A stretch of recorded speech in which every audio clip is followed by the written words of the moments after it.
நீங்கள் இந்தியாவில் உலகத்தில் எந்த சினிமா இண்டஸ்ட்ரியிலையும் ஒரு பாக்ஸ் ஆஃபீஸ் வசூலை வந்து பகிரங்கமாக கேட்டு வாங்கிட முடியும், இல்லை நீங்கள் அக்யூரேட்டாக சொல்லிட முடியும். தமிழ் சினிமாவில் மட்டும் கும்பலை மனசை விட ரொம்ப ஆழமானது.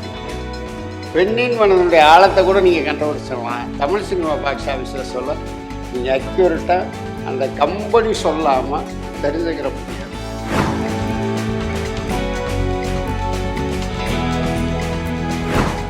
இப்போ ஜெயிலரா லியோவானா கடைசியாக கூட்டி கழிச்சு பார்க்கும் பொழுது நீ அதாவது அத்திரி புத்திரியா நீ வந்து 2 மடங்கு 3 மடங்கு வச்சு விட்டா கூட இங்கே புள்ளி வரம் மட்டும்தான் கேட்குறாங்க. எத்தனை வந்துச்சு ஓட்டு விழுந்துச்சுங்கிறது மட்டும்தான். அப்படி பார்க்கும்போது லியோ தான் அந்த ஆண்டினுடைய டாப் வசூல். 2க்கு ஒரு 10 20 லட்ச ரூபா வித்தியாசம் தான் வரும்.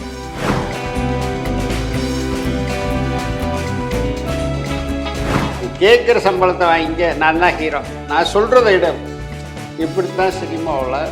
ஆனால் இப்படிப்பட்ட ஆட்கள் தான் சினிமாவில் சினிமா தொழிலாளர்களுடைய வாழ்வாதாரத்துக்கு அன்றாட சம்பளம் கொடுத்துட்ருக்கிறது. இப்போ 240 படம் ரிலீஸ் ஆகிடுது. அதில் நீங்கள் 13% படம்னா பாக்ஸ் ஆஃபீஸில் சொல்ல தயாரிப்பாளர் டிஸ்ட்ரிபியூட்டர் 2 பேருக்கும் லாபகரமான படம்னு பார்த்தீங்கன்னா 13% தான்.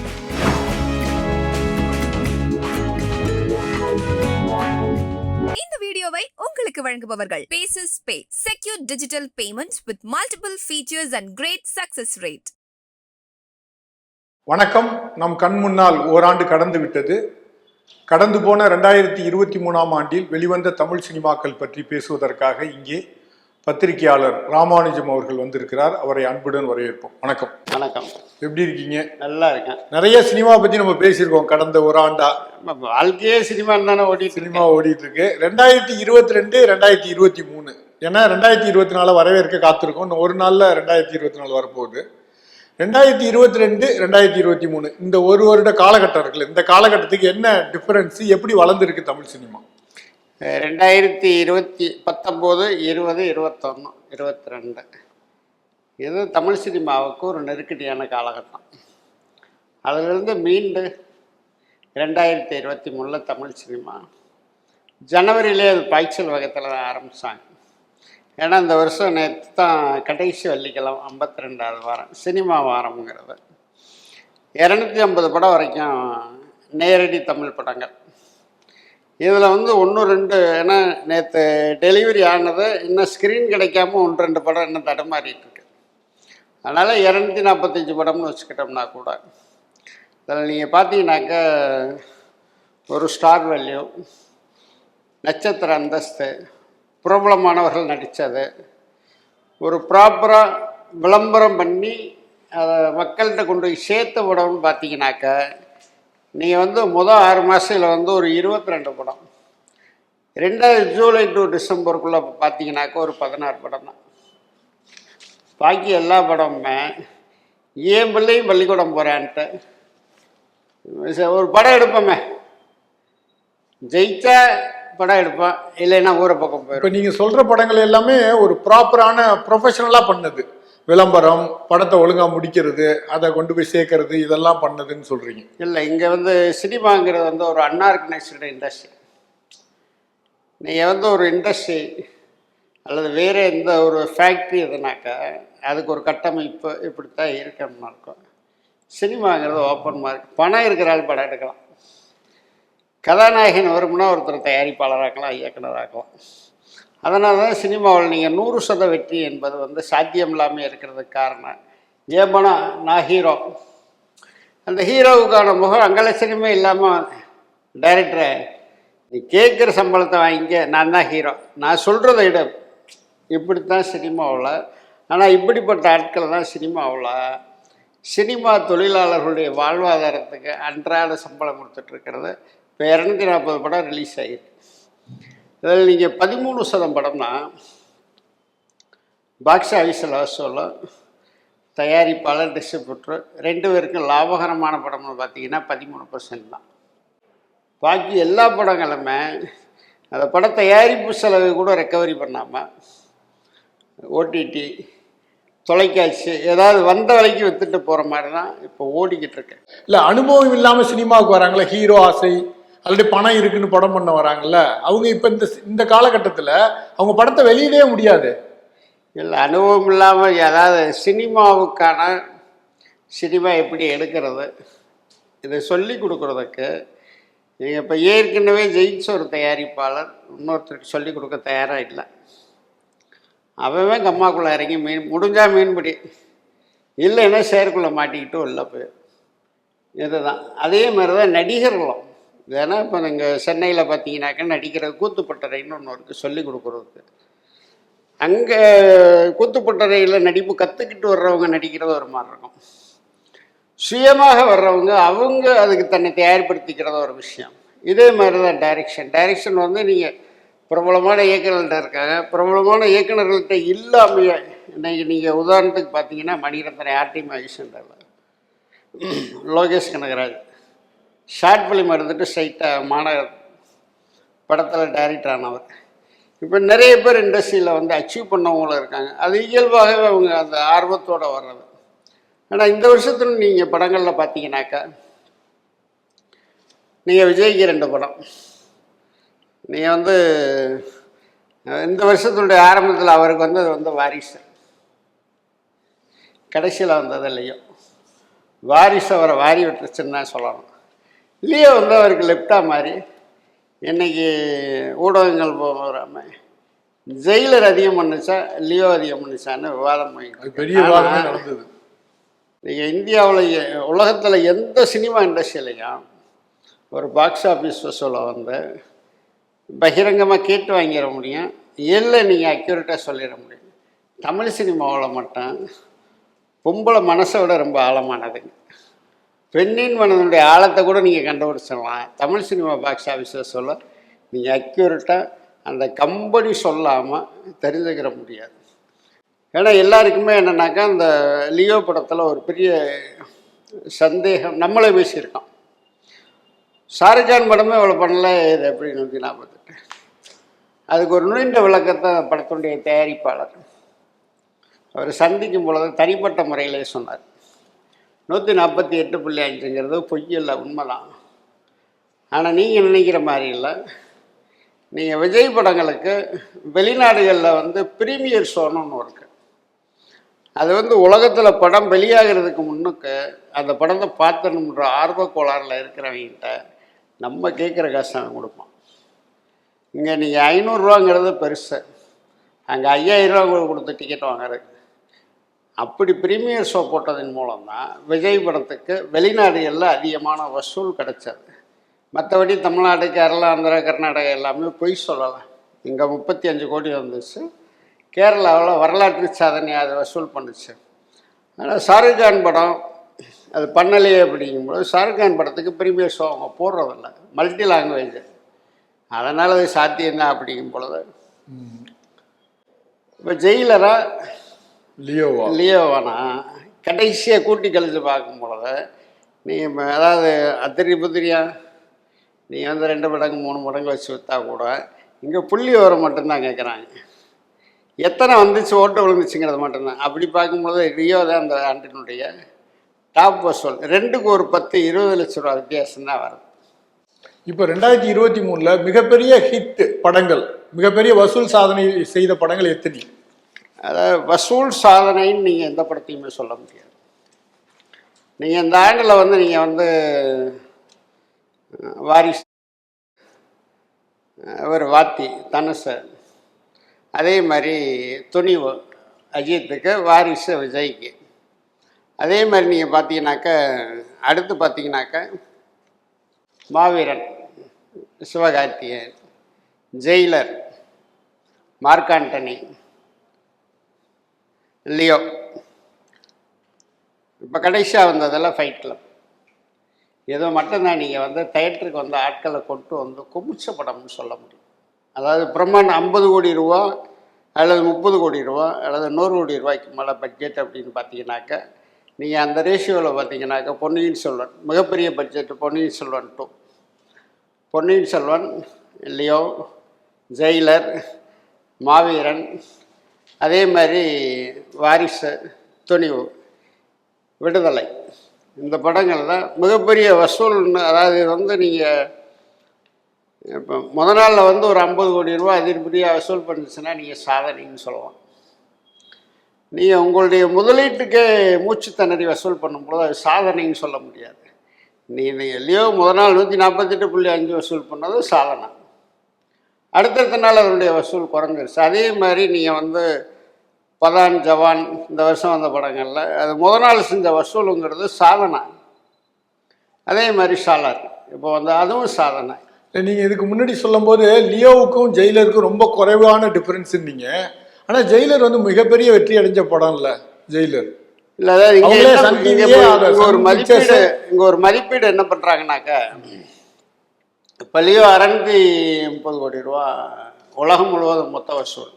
இந்த 630 கோடி ரூபாயில் தயாரிப்பாளருக்கு அல்லது விநியோகஸ்தருக்கு வர்றதில் 340 அல்லது 350 கோடி ரூபா தான் உங்களுக்கு நிகரமாக வரும். அந்த படத்தினுடைய தயாரிப்பு செலவு 300 கோடி ரூபா. அந்த படத்தினுடைய ஹீரோவுக்கு நீங்கள் கொடுத்த சம்பளம் 150 கோடி ரூபா.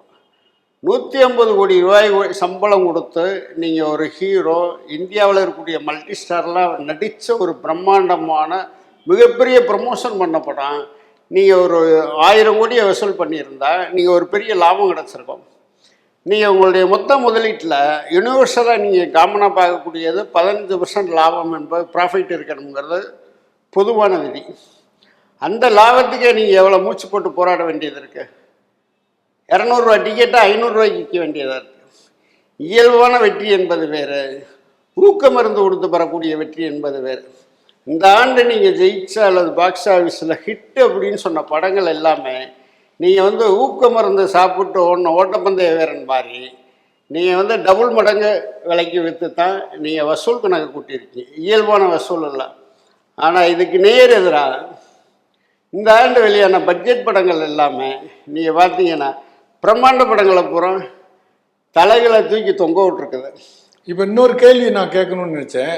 இப்போ இந்த நாம் ரொம்ப எதிர்பார்த்து, இப்போ தமிழ் சினிமாவில் ரொம்ப எதிர்பார்த்து ஃபெயிலியரான படங்கள் இந்த ஆண்டு நீங்கள் ரொம்ப எதிர்பார்த்து, அதாவது எதிர்பார்த்த வசூல் திரையரங்கு அல்லது டிஸ்ட்ரிபியூட்டர், ப்ரொடியூசர் அவங்கெல்லாம் எதிர்பார்த்து இந்த படம் பெருசாக கல்லா கட்டிரும்னு எதிர்பார்த்தது துணிவு, வாரிசு. ஜனவரியில் அது செய்யலை. அதுக்கு அடுத்து பார்த்தீங்கன்னாக்கா வாத்தியை எதிர்பார்த்தாங்க. வாத்தி அது டபுள் லாங்குவேஜ்னால ஒரு கிராஜுவலாக அதுக்குள்ளேயே நின்றுச்சு அந்த படம். ஜெயம் ரவி நடித்த படம் அகில ரொம்ப பெருசாக எதிர்பார்த்தாங்க. அந்த படத்தை பற்றி ரொம்ப பெருசாக கப்பல் சார்ந்த ஒரு விஷயங்கள். ஆனால் அந்த படம் வந்த வேகத்திலேயே தேட்டரில் இருந்து வெளியே போயிடுச்சு. விடுதலை போறான்னு போயிட்டே இருக்கன்ற மாதிரி. அது எதிர்பார்த்த வெற்றி அடையலையா அது அந்த படம்? அதாவது அந்த படத்துக்கு நீங்கள் கொடுத்த ஹைப்பு, அதுக்கு சொன்ன விஷயங்கள் அந்த படம் வசூல் பண்ணல. ஏஷன் ரோடு அந்த படம் நின்று போச்சு.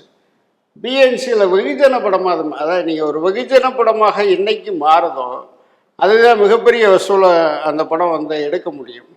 அதே மாதிரி விஜயாண்டன் நடித்த படம் தமிழரசன் நீண்ட கால தயாரிப்பில் இருந்தது.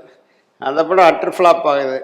அதுக்கு அடுத்து ஒரு சின்ன கேப்பில் வருது பிச்சைக்காரன் 2. அது ஹிட்டு தான். அடிப்பட்டையை கிளப்பி நீங்கள் அந்த படத்தினுடைய பட்ஜெட்டுக்கு ஈக்குவலாக டபுள் மடங்கு வசூல் ஆகுது. நீங்கள் ஒரு 2ஆம் கட்டம் 3ஆம் கட்டத்தில் இருக்கக்கூடிய ஒரு ஹீரோ, அவர் நடித்த படம் ஒரு 50 கோடியில் எடுக்கப்பட்ட ஒரு படம் 140 170 கோடி ரூபா வசூல் பண்ணுது. நீங்கள் 300 கோடியில் எடுத்தது 600 ரூபா தான் வசூல் பண்ண. யார் பெரிய ஆள்? விஜயாண்டனி பெரிய ஆளா, விஜய் பெரிய ஆளா? அப்போ நீங்கள் அப்படி பார்க்கும்பொழுது அந்த படம். அதுக்கடுத்து நீங்கள் பார்த்தீங்கன்னாக்க போர்த்தொழில், இந்த படத்தோட பட்ஜெட்டு 20 கோடி ரூபா தான். 20 கூட அவ்வளோ கூட வராது. பாட்டு கிடையாது, ஹீரோயின் கிடையாது, ட்வீட் எதுவுமே கிடையாது. எந்த எதிர்பார்ப்பும் இல்லாமல் ரிலீஸ் ஆன ஒரு படம். வாரிசு படத்தில் ஒரு மிகப்பெரிய பிரேக் கிடைக்கும்ட்டு சரத் அதில் நினச்சிருந்தார். ஒன்றுமே இல்லாமல் காணாமல் போனோம். ஆனால் போர் தொழிலில் வந்து அசோக் செல்வன் காம்பினேஷனில் நடித்த அந்த படம் வந்து ஹீரோ அசோக் செல்வனா சரத்தா நம்பிடுங்க. நீ புது டைரக்டர், கிட்டத்தட்ட 50 கோடி ரூபா அந்த படம் தமிழ்நாட்டில் வசூல் பண்ணது. மற்ற லாங்குவேஜ் ரைட்ஸு அதெல்லாம் சேர்த்தா நீங்கள் 100 கோடிக்கு மேலே.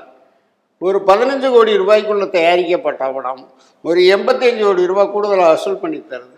படத்தினுடைய நீங்கள் வந்து வசூல் கணக்கில் பார்த்தீங்கன்னா 50 கோடி ரூபா ஷேர் வரும். நீங்கள் செலவு 15 ரூபா போச்சுன்னா 35 கோடி ரூபா. இது இல்லாமல் ஓடிடி இருக்குது, சேட்டலைட் இருக்குது, அதர் ரைட்ஸ் இருக்குது.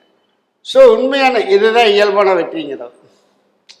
ஏன்னா அதுக்கு வந்து 120 ரூபா 130 ரூபா கொடுத்து போகலாமா வேணாமா ஆடியன்ஸ் வந்து முதல் ஷோவில் யோசிக்கிறான்.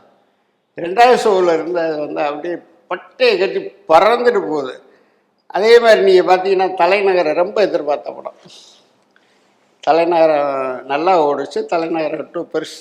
அந்த படத்துக்கு சுந்தர்ஜி சொன்ன பில்டப்லாம் பார்த்தா முதல் ஷோவிலே க்ளோஸ் பண்ணி நம்ம ஆடியன்ஸு நீ பத்திரமா போய் இருந்துட்டு வா அப்படின்ட்டான். அதுக்கடுத்து நீங்கள் முதல் அரையாண்டில் கடைசியாக வந்த படம் மாமன்னன். அதாவது பப்பன்லாம் போய் முடிச்ச முன்னாடி கடைசியாக மன்னர் குதிரையில் வருவார்ல, அது மாரி செல்வராஜ் படமா உதயநிதி படமா வடிவேலு படமான்னு தெரியாமல் வந்த படம். எந்த விதமான எதிர்பார்ப்பும் இல்லாமல் ரிலீஸ் ஆன ஒரு படம். அதே மாதிரி உதயநிதியை பொறுத்த வரைக்கும் இந்த படத்துக்கு பேனர் கட்டுறதை டிக்கெட் வாங்குறது எதுவுமே இருக்கக்கூடாது. அது இயல்பில் ஓடணும்னு சொன்ன படம். ஸோ 80 கோடி ரூபா தமிழ்நாட்டில் மட்டும் அந்த படம் பண்ணிடுச்சு. அந்த படத்தினுடைய மொத்த செலவு நீங்கள் பார்த்தீங்கன்னா ஒரு 30 அல்லது 40 கோடி ரூபா தான். ஸோ அது ஷேராகவே வந்துடுச்சு தமிழ்நாட்டினுடைய வசூலில். ஒரு குறைவான பட்ஜெட்டில் எடுக்கப்பட்டு மிகப்பெரிய வெற்றி அடைந்த படங்களும் இருக்கு, பெரிய வெற்றி படம் பட்ஜெட்டில் எடுத்து வெற்றி அடைஞ்ச படங்களும் இருக்கு, எதிர்பார்ப்புக்கு அதிகமாக ஏற்படுத்தி தோல்வி அடைஞ்ச படங்களும் இருக்கு. 2023 தமிழ் சினிமாவில் நம்பிக்கை அளிக்கும் விஷயங்களா நீங்க எதை பார்க்குறீங்க? இல்லை 2023 நீங்கள் தமிழ் சினிமாவுக்கு நம்பிக்கையும் பார்வையாளருக்கு நம்பிக்கையும் கொடுத்துருக்கிறது எல்லாமே புது டைரக்டர். நீங்கள் குட் நைட், அதே மாதிரி போர் தொழில், யாத்திசைன்னு ஒரு படம் வந்துச்சு, ஆனால் ஓடலை.